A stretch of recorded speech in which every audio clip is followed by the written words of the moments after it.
Welcome to Sweet Life Beat Life. We hope this video helps. In this video, I will explain how to use DaVinci iPad.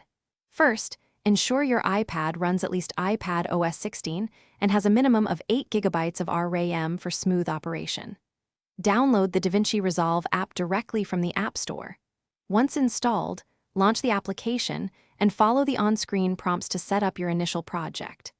Familiarize yourself with the clean, intuitive interface designed for touch-based editing, which we will explore in more detail shortly. Next, let's dive into the core editing process.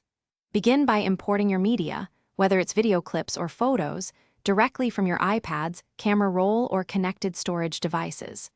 Use simple pinch and tap gestures to precisely trim and cut your footage on the timeline. You can easily rearrange clips by dragging them and merge multiple segments into a cohesive sequence.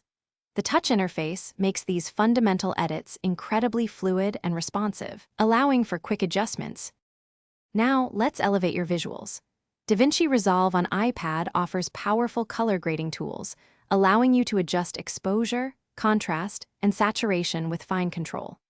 Experiment with various visual effects and transitions to add professional polish to your scenes. Don't forget the audio.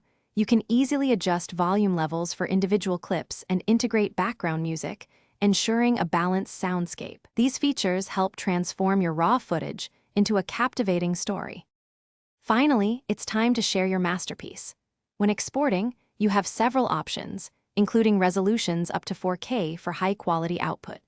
Choose the appropriate format and compression settings for platforms like YouTube or Instagram, ensuring your video looks its best.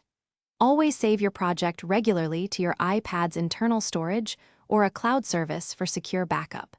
This ensures your hard work is protected and ready for viewing by your audience.